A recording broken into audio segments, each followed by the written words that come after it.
Hello future officers, fortune IASൻ്റെ know your സർവീസിലേക്ക് നിങ്ങൾക്ക് സ്വാഗതം. ഇന്ന് നമ്മൾ പരിചയപ്പെടാൻ പോകുന്നത് ഇന്ത്യൻ പോലീസ് സർവീസാണ്. അപ്പോൾ കൂടുതൽ ആമുഖമില്ലാതെ നമുക്ക് ഇന്ത്യൻ പോലീസ് സർവീസിൻ്റെ ജോബ് റെസ്പോൺസിബിലിറ്റീസ് എന്താണെന്ന് നമുക്ക് നോക്കാം.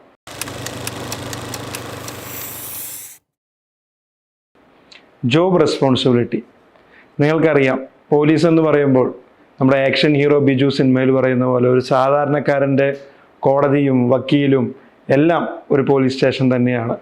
പലപ്പോഴും ഇന്ത്യയിലെ പല സ്ഥലങ്ങളിലും ഇത് തന്നെയാണ് അവസ്ഥ. അപ്പോൾ ഒരു IPS എന്ന പോലീസ് സർവീസിലേക്ക് ജോയിൻ ചെയ്തതിന് ശേഷം, നിങ്ങൾ ജോയിൻ ചെയ്യുന്ന സമയത്ത് നിങ്ങളുടെ ജോബ് റെസ്പോൺസിബിലിറ്റിയും അതുപോലെ തന്നെയാണ്. സൂര്യന് കീഴിലുള്ള എന്തിലും ഏതിലും ഇടപെടേണ്ടി വരുന്ന ഒരു രീതിയിലുള്ള ഒരു ജോബ് റെസ്പോൺസിബിലിറ്റിയാണ് നിങ്ങൾക്ക് കിട്ടാൻ സാധിക്കുന്നത്. എന്നിരുന്നാലും നമുക്ക് കുറച്ചുകൂടി ഡീറ്റെയിൽഡ് ആയിട്ട് നോക്കുന്ന സമയത്ത് നമുക്ക് പോലീസിൻ്റെ ജോബ് റെസ്പോൺസിബിലിറ്റിയെ രണ്ടായിട്ട് ക്ലാസിഫൈ ചെയ്യാം. അതായത് ലോ ആൻഡ് ഓർഡറും ഇൻവെസ്റ്റിഗേഷനും. ഈ രണ്ട് സെപ്പറേറ്റ് വിങ്ങുകളിലാണ് നിങ്ങൾക്ക് കൂടുതലും നിങ്ങളുടെ പോസ്റ്റിംഗ് അല്ലെങ്കിൽ നിങ്ങളുടെ ജോബ് കൂടുതലും ഇൻവോൾവ് ചെയ്യാൻ പോകുന്നത്. അപ്പോൾ ഇതിൽ പ്രധാനമായിട്ടും ഇൻവെസ്റ്റിഗേഷൻ എന്ന് പറയുന്നതിൽ നിങ്ങൾ വളരെ പ്രധാനപ്പെട്ട അല്ലെങ്കിൽ വളരെ പ്രാധാന്യം അർഹിക്കുന്ന കേസുകളുടേതായിരിക്കും കൂടുതലും ഇൻവെസ്റ്റിഗേഷൻ നിങ്ങൾ ഇൻവോൾവ് ആവുക. അല്ലാതെയുള്ള കൂടുതൽ സാഹചര്യങ്ങളിലും നിങ്ങൾ ഒരു 5-6 ഇൻവെസ്റ്റിഗേഷനുകളുടെ, അതിൻ്റെ ചിലപ്പോൾ ഒരു ഇൻവെസ്റ്റിഗേറ്റിംഗ് ഓഫീസറുകളുടെ എല്ലാം മാനേജർ പോലെയാണ് നിങ്ങൾ പലപ്പോഴും ആക്ട് ചെയ്യുക. അതെല്ലാ ഇൻവെസ്റ്റിഗേഷനും നിങ്ങൾ കോർഡിനേറ്റ് ചെയ്ത് മുന്നോട്ട് പോകേണ്ടി വരും. എന്നാൽ ഇൻവെസ്റ്റിഗേഷനുകളിൽ വളരെ കാര്യമായ ഇൻപുട്സും നിങ്ങൾ കൊടുക്കേണ്ടി വരും. രണ്ടാമത്തേതാണ് ലോ ആൻഡ് ഓർഡർ. ഇന്നിപ്പോൾ നമ്മുടെ കേരളത്തിൻ്റേതാണെങ്കിലും അല്ലെങ്കിൽ ഇന്ത്യയിലാണെന്നുണ്ടെങ്കിലും ലോ ആൻഡ് ഓർഡർ സെക്ഷനിൽ നിങ്ങൾ പലപ്പോഴും സമൂഹത്തിലെ ആ ഒരു സന്തുലിതാവസ്ഥ നിലനിർത്തുക, സമാധാനം നിലനിർത്തുക തുടങ്ങിയ കാര്യങ്ങളിൽ നിങ്ങൾ പല രീതിയിൽ നിങ്ങൾ ഇൻപുട്സ് കൊടുക്കേണ്ടി വരും. രാഷ്ട്രീയ മത നേതാക്കന്മാരുമായിട്ട് ഇൻവോൾവ് ചെയ്യുക, സമൂഹത്തിലെ വളരെ ഉന്നതമായിട്ടുള്ള വ്യക്തികളുമായിട്ടുള്ള ഒരു ചർച്ച, അല്ലെങ്കിൽ നല്ല രീതിയിൽ എങ്ങനെ സമൂഹത്തിലെ സന്തുലിതാവസ്ഥ മുന്നോട്ട് നയിക്കാം എന്നുള്ള രീതിയിലുള്ള ഒരു ഡിസ്കഷനുകളും അല്ലെങ്കിൽ അതിന് വേണ്ടിയിട്ടുള്ള മെഷേഴ്സും നിങ്ങൾ എടുക്കേണ്ടി വരും. ഇപ്പോൾ അതിൻ്റെ ഭാഗമായിട്ടാണ് പലപ്പോഴും ട്രാഫിക് മാനേജ്മെൻറ്റ് അല്ലെങ്കിൽ ജനമൈത്രി പോലീസ് തുടങ്ങിയിട്ടുള്ള സൈബർ ഡോം പോലുള്ള പ്രവർത്തന മേഖലകളിൽ കൊണ്ടുവരുന്നത്. അപ്പോൾ ഇതെല്ലാം കൂടി ചേർന്നിട്ടുള്ള ഒരു ജോബ് റെസ്പോൺസിബിലിറ്റീസ് ആയിരിക്കും നിങ്ങൾക്ക് കിട്ടുന്നുണ്ടാവുക.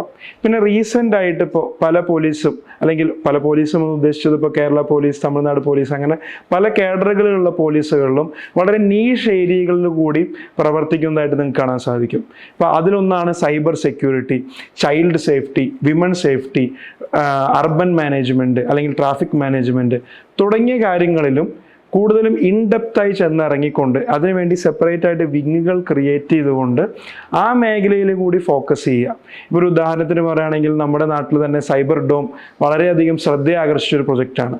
അപ്പോൾ അതിൻ്റെ എല്ലാം തലപ്പത്തിരിക്കുന്നത് പലപ്പോഴും IPSലൂടെ കയറി വന്നതിന് ശേഷം മുകളിലെത്തി ADGP DGP റാങ്കിലെത്തുന്ന വ്യക്തികളായിരിക്കും.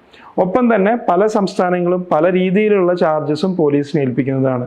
ഉദാഹരണത്തിന് കേരളത്തിലാണെങ്കിൽ ഫയർഫോഴ്സിൻ്റെ തലപ്പത്ത് കൂടി എത്തുന്നത് IPS ഉദ്യോഗസ്ഥരായിരിക്കും. അപ്പോൾ അങ്ങനെ ഫയർഫോഴ്സ് കൂടാതെ തന്നെ ജയിൽ പോലുള്ള സ്ഥാപനങ്ങളുടെയും മുകളിലെത്തുന്നത് IPS ഉദ്യോഗസ്ഥരായിരിക്കും. അപ്പോൾ അങ്ങനെ വ്യത്യസ്തമായ ഒരു ജോബ് റെസ്പോൺസിബിലിറ്റി അല്ലെങ്കിൽ ഒരുപാട് ഡൈവേഴ്സിറ്റി നിറഞ്ഞ എപ്പോഴും ആക്റ്റീവായിട്ടുള്ള ഒരു ജോബ് മേഖല നിങ്ങൾക്ക് തരുന്ന ഒരു സർവീസാണ് ഇന്ത്യൻ പോലീസ് സർവീസ്. അടുത്തതായി നമ്മൾ കാണാൻ പോകുന്നത് ഇന്ത്യൻ പോലീസ് സർവീസിൻ്റെ ട്രെയിനിങ് ആൻഡ് വാല്യൂ അഡീഷനാണ്. അപ്പോൾ എല്ലാ സിവിൽ സർവീസുകളെയും പോലെ ട്രെയിനിങ്ങിൻ്റെ തുടക്കം ആദ്യത്തെ 3 മാസം ലബാസ്നയിലുള്ള കോമൺ ഫൗണ്ടേഷൻ കോഴ്സ് ആയിരിക്കും. തുടർന്ന് ഹൈദരാബാദുള്ള സർദാർ വല്ലഭായ് പട്ടേൽ നാഷണൽ പോലീസ് അക്കാഡമിയിലേക്ക് തുടർന്നുള്ള ട്രെയിനിങ്ങിന് വേണ്ടി ഒരു അയക്കുകയാണ്. ഈ ട്രെയിനിങ് എന്ന് പറയുന്നത് ഇന്ത്യയിലെ തന്നെ ഏറ്റവും മികച്ച ഒരു ട്രെയിനിങ് ആണ്. ഈ ട്രെയിനിങ്ങിൽ ഇൻക്ലൂഡ് ചെയ്യപ്പെടുന്നത് ക്ലാസ് റൂം പ്ലസ് ഔട്ട്ഡോർ യൂണിറ്റുകളായിട്ട് നമുക്ക് തരംതിരിക്കാം. ക്ലാസ് ഡോർ യൂണിറ്റുകളിൽ നിങ്ങൾ കൂടുതലായി പഠിക്കുന്നത് IPC, CRPC, എവിഡൻസ് ആക്ട്.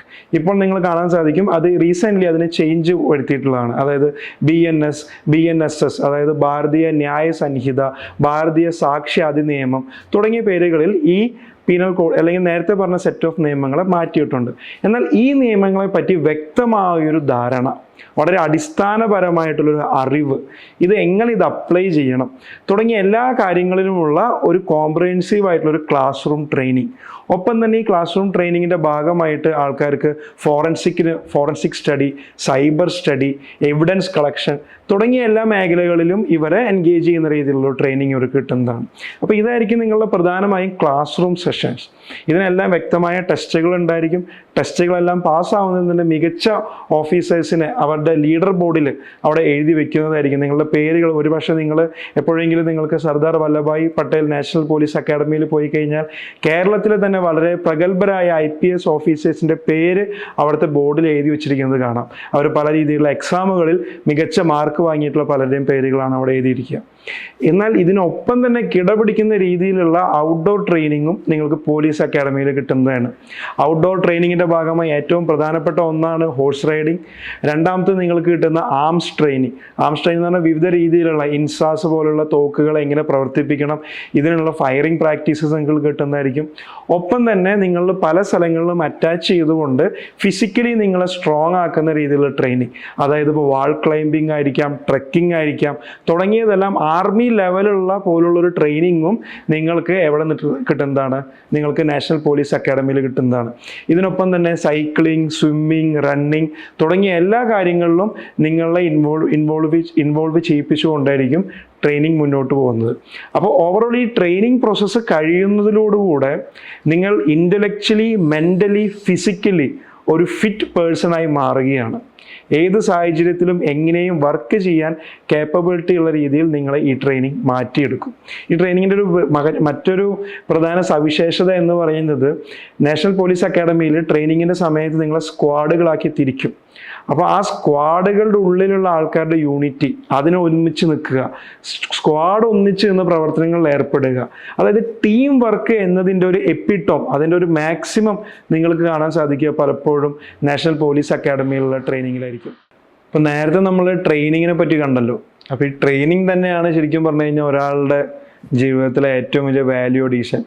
അപ്പോൾ അയാൾ ഓവറോൾ ഒരു പേഴ്സണാലിറ്റി മാറ്റിയെടുക്കുന്ന രീതിയിലായിരിക്കും ഈ ട്രെയിനിങ് നടക്കുന്നത്. പിന്നെ നമുക്ക് കാണാൻ സാധിക്കുന്നത് ഈ ട്രെയിനിങ്ങിൻ്റെ സമയത്ത് തന്നെ വിവിധങ്ങളായിട്ടുള്ള അക്കാഡമിയിൽ നിങ്ങൾ അറ്റാച്ച് ചെയ്യും. വിവിധങ്ങളായിട്ടുള്ള പ്രത്യേകിച്ച് ITBP പോലുള്ള എക്സ്ട്രാ ഫോഴ്സസുമായിട്ട് നിങ്ങൾ ട്രെയിൻ ചെയ്യിപ്പിക്കുന്നതാണ്.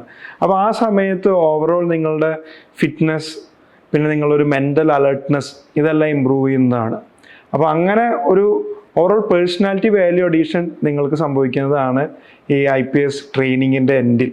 പിന്നെ തുടർന്ന് ഇതിന് ശേഷം പലപ്പോഴും പലരും തുടർന്നുള്ള അവരുടെ ജോബ് സെലക്ഷൻ അല്ലെങ്കിൽ അവരുടെ മറ്റ് ഡെപ്യൂട്ടേഷൻ ഓപ്പർച്യൂണിറ്റീസിന് വേണ്ടിയിട്ടുള്ള രീതിയിലും ഇവർ ട്രെയിനിങ്ങിനെ മോൾഡ് ചെയ്തെടുക്കാറുണ്ട്. അത് നമുക്ക് കുറച്ചുകൂടിയും ഡെപ്യൂട്ടേഷൻ മൊഡ്യൂൾ വരുന്ന സമയത്ത് കാണാം.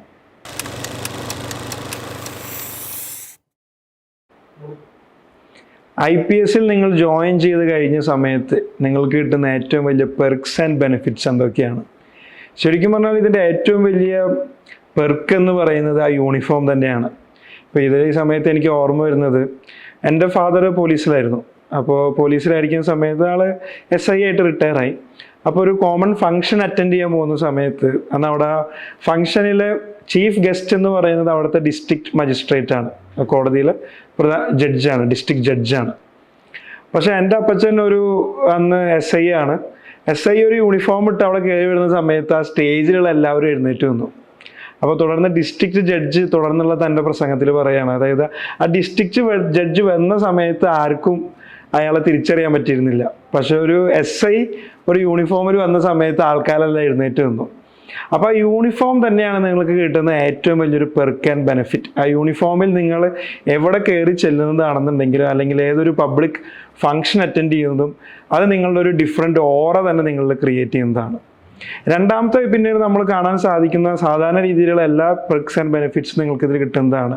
പോലീസിന് വേണ്ടിയിട്ട് എക്സ്ക്ലൂസീവായി തയ്യാറാക്കപ്പെട്ടിട്ടുള്ള പോലീസ് അക്കാഡമികൾ, അതായത് ഞാൻ പറയുന്ന NP അല്ലാതെ സ്റ്റേറ്റ് ലെവലുള്ള അക്കാഡമികൾ, പോലീസിന് വേണ്ടിയിട്ടുള്ള സെപ്പറേറ്റ് റെസിഡൻഷ്യൽ ഏരിയാസ്, അതായത് ഇപ്പോൾ നിങ്ങൾക്ക് CPWDയുടെയോ അല്ലെങ്കിൽ PWDയുടെയോ വെയിറ്റിംഗ് ലിസ്റ്റിലൊന്നും പെടാതെ തന്നെ നിങ്ങൾക്ക് നേരിട്ട് അക്കോമഡേഷൻ ഫെസിലിറ്റീസ് കിട്ടുക. വാഹനങ്ങളാവട്ടെ അതിന് സെപ്പറേറ്റ് ആയിട്ട് നിങ്ങൾക്ക് മെയിൻ്റനൻസ് ഫെസിലിറ്റീസുമുള്ള വാഹനങ്ങൾ.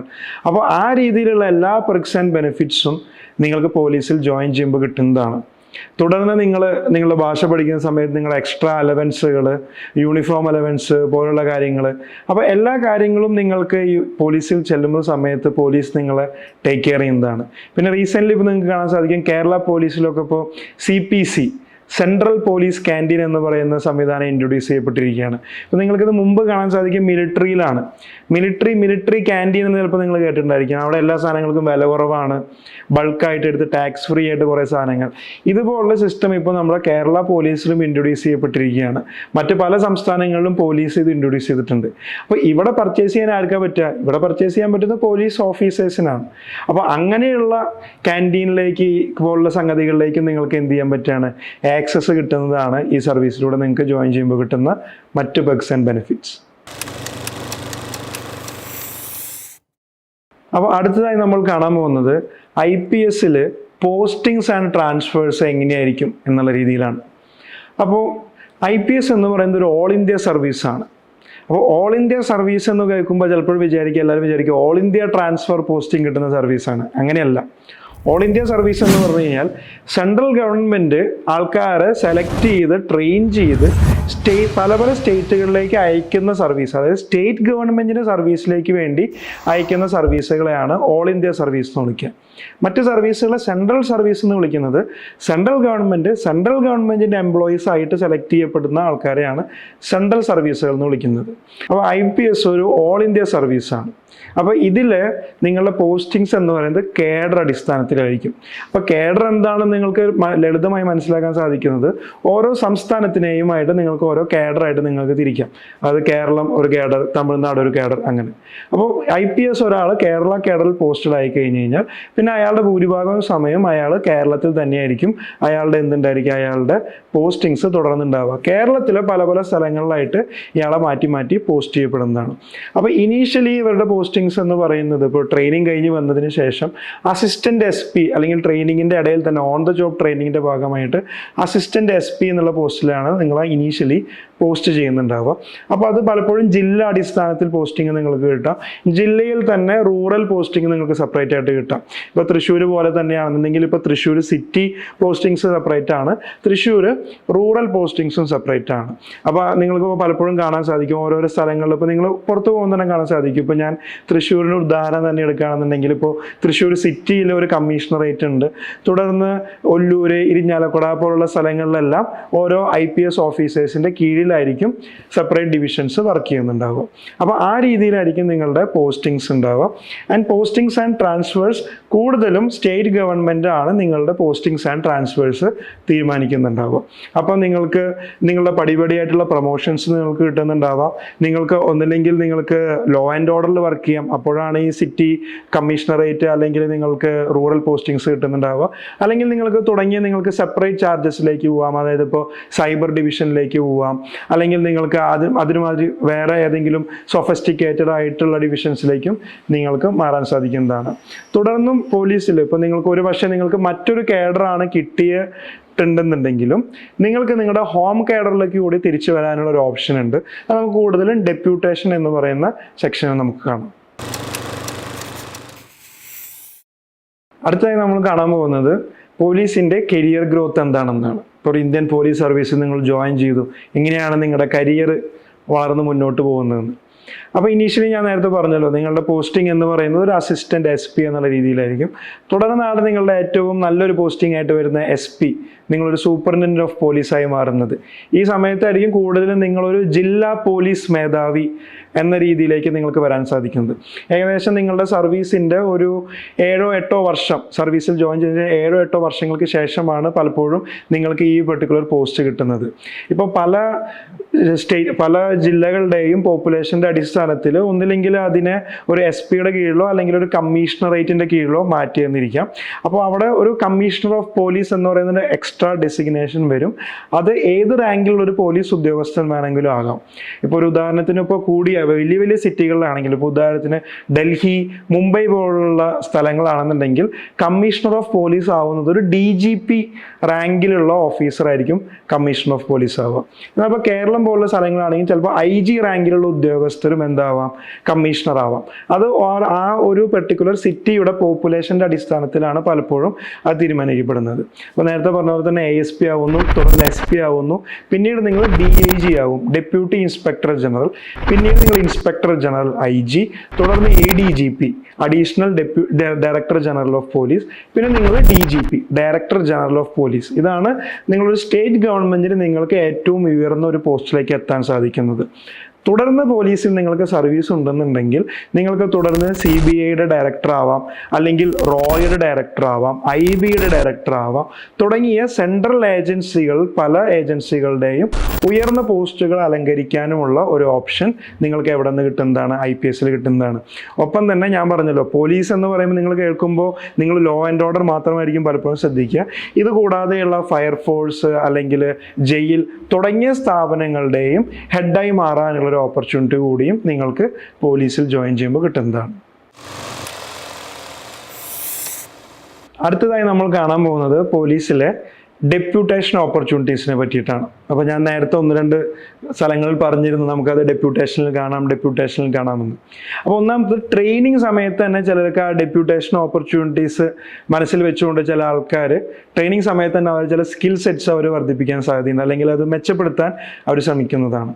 ഇപ്പോൾ ചില ഡെപ്യൂട്ടേഷൻ ഓപ്പർച്യൂണിറ്റി എന്ന് പറയുന്നത് സെൻട്രൽ ഏജൻസികളാണ്. ഇപ്പോൾ പൊതുവെ നമ്മളെല്ലാവരും കണ്ടിട്ടുള്ള എന്താണ്, ഒന്ന് ഭരത് ചന്ദ്രൻ IPS. ഇപ്പോൾ IPS എന്ന് പറയുമ്പോൾ പൊതുവെ ആൾക്കാരുടെ മനസ്സിലേക്ക് വരുന്ന രൂപം അതാണ്.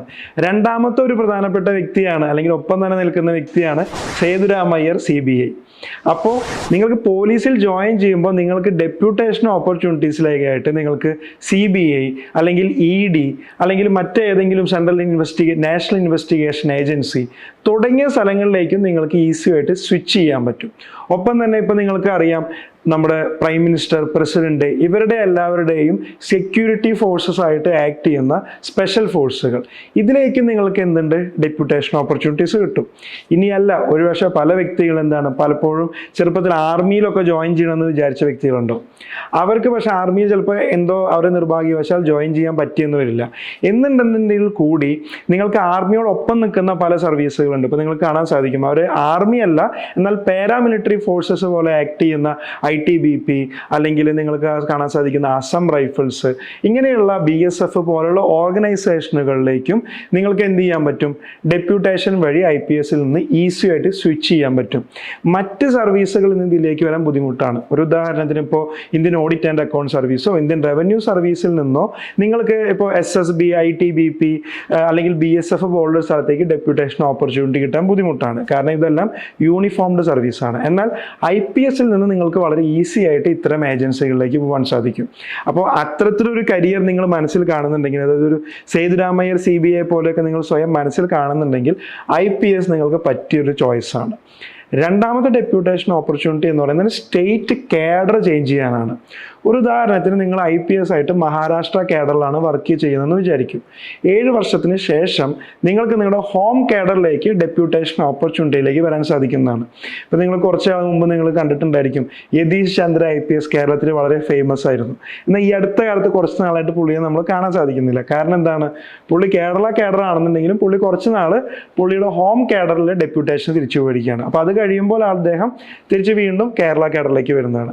അപ്പോൾ ഒന്നില്ലെങ്കിൽ നിങ്ങൾക്ക് സെൻട്രൽ ഏജൻസിയിൽ ഡെപ്യൂട്ടേഷന് പോവാം, അല്ലെങ്കിൽ നിങ്ങൾക്ക് മറ്റ് സ്റ്റേറ്റ് ഗവൺമെന്റിന്റെ കൂടെ ജോലി ചെയ്യാനായിട്ട്, അവിടെ പോലീസായിട്ട് ജോയിൻ ചെയ്യാനായിട്ട് നിങ്ങൾക്ക് എന്ത് ചെയ്യാൻ പറ്റും, ഡെപ്യൂട്ടേഷനിൽ പോകാൻ സാധിക്കും.